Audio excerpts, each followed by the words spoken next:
In this case of BP, it asked the state of Louisiana if it could drill in 500 feet of water, and Louisiana said it could. The federal government vetoed that and told BP it could only drill in 5,000 feet of water. Never mind that no oil company had ever cleaned up a broken well at that depth. And never mind that the feds had never monitored a broken well at that depth. And never mind that BP only needed to set aside $75 million in case something went wrong. The feds trumped BP engineers, and the feds trumped the wishes of the folks who live along the Gulf Coast, and the feds decided where this oil well would be drilled. When government says they are starting a new program under the guise of helping its citizens, it may sound well and good on the surface when presented positively by the mainstream media, but this government misallocation of money and resources always leads to unintended consequences.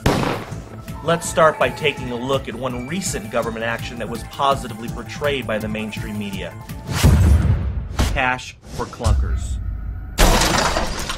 A $3 billion federal program intended to give consumers incentive to trade in older, less fuel-efficient vehicles for more fuel-efficient vehicles.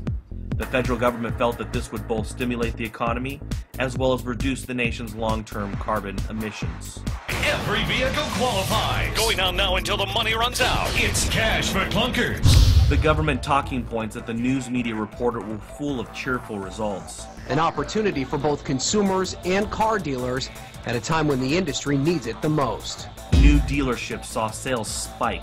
The average trade-in saw a 61% increase in fuel efficiency. And the Cash for Clunkers program stimulated the economy.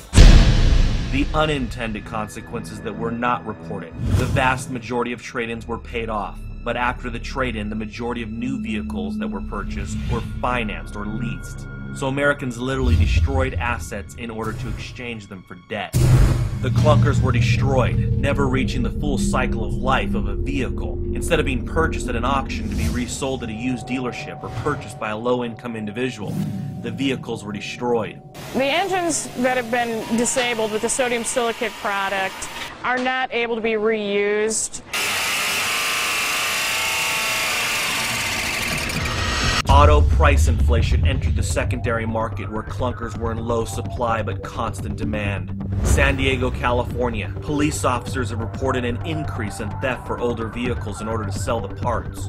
Parts that would have made it on the market honestly if not for the Cash for Clunkers program. Used auto dealers reported across the nation that not only were there less vehicles to purchase at auctions during the program, but sales were hurt due to the government-stimulated demand for new vehicles only. Mechanics who make a living off of repairing and servicing vehicles certainly will have less to work on as consumers not only destroyed their vehicles, but were now driving new ones. Once dealers disable the engine, that cuts the car's value at the salvage yard. We lose at least 50% right off the top, if not all of it. I can get just as much money out of this motor and trans as I can for the body parts. It's if not more. Yeah, it's that valuable. When you're left with a car minus the motor, you lose money right off the bat. Charitable organizations noted that the program hurt their revenues, causing them to not be able to fund programs. Looking at auto sales, we can see the Cash for Clunkers simply took away from future purchases, causing a depressed market for the months to follow. The rebate checks were given out on borrowed money that will have to be paid back with taxes, reducing the purchasing power today of all taxpayers, and in the future through inflation. The politicians concerned about global warming did not consider the carbon emissions that it would take to not only move the clunkers, but to remove and transport the toxic waste of coolant, gasoline, oil, and other items in the engine. A study was done by Duke University that found it took 3 to 12 tons of carbon dioxide just to create a new car. According to Duke, trucks that were purchased would need to be driven for 9 years in order to offset the clunker to new truck trade-in. According to Edmunds.com, the program actually cost taxpayers money. $24,000 per vehicle, not $4,000 as the government estimated. Out of the 690,000 purchases, only 125,000 would not have been made without the incentive of the rebate. One question that our politicians may never know is that if people did purchase a vehicle because of government help, If they are spending money on new debt because of government policy, have any of the Keynesian policymakers considered that they aren't spending money on something else? What would that monthly payment have gone towards? What part of the economy could have been naturally stimulated because of individual choice? Those industries will never know. These are just some of the unintended consequences of what happens when government wants to help. Now let's take a look at all government spending. What if we were to say that all government spending is inflationary? That's right, all government spending. As noted many times by Representative Dr. Ron Paul, government spending causes an inflation tax. I would get rid of the inflation tax. It's a tax that nobody talks about. Mr. Bernanke admitted, he conceded that inflation was a tax. Every time we see the cost of living going up, that we indirectly are paying a tax. Congressman, I couldn't agree with you more that inflation is a tax. Inflation is a tax.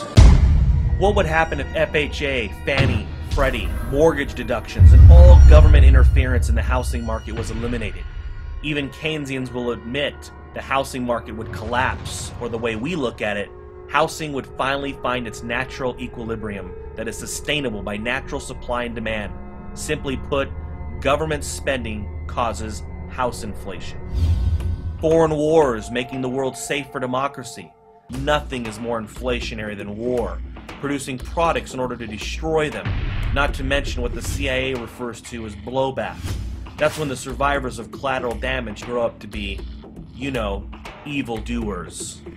College tuition has seen a constant rise since government got involved. The government has created the worst type of demand for our colleges.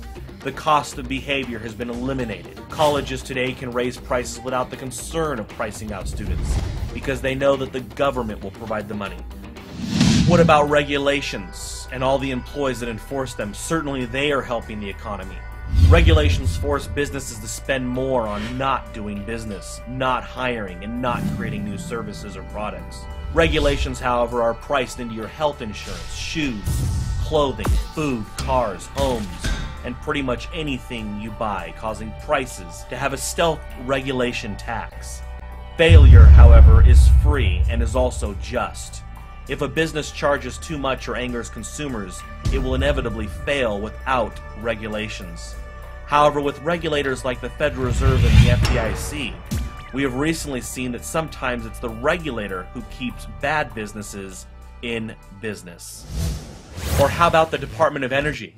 Their objective is to end our dependence on foreign oil. Since the creation of the Energy Department, foreign oil dependence has risen from roughly 50% to 70%. And when it comes to all their noble green energy regulations, the Department of Energy failed its own EPA audit in 2009. And then, of course, we have government insanity. Washington recently spent $2.6 million to train Chinese prostitutes to drink more responsibly. Road signs costing $300 each are being placed at construction sites to alert motorists that their tax dollars are being spent. And the U.S. Forest Service is spending $554,000 to replace broken windows at a Mount St. Helens visitor center that has been closed since 2007, and they have no plans on reopening it.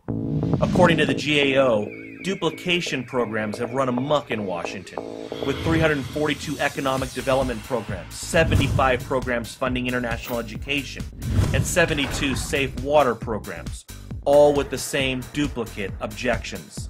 The GAO also classified nearly half of all purchases on government credit cards as improper, fraudulent, or embezzled. What's improper? iPods, Xboxes, jewelry, liquor, mortgage payments, gambling, internet dating services, and vacations. Did we mention that government workers make more than the private sector? Good thing they have the tax dollars to go to the Ritz-Carlton to look at government waste. Government spending causes an increased demand, waste, fraud, and price inflation. Please, the next time someone asks the government for a solution, consider the consequences.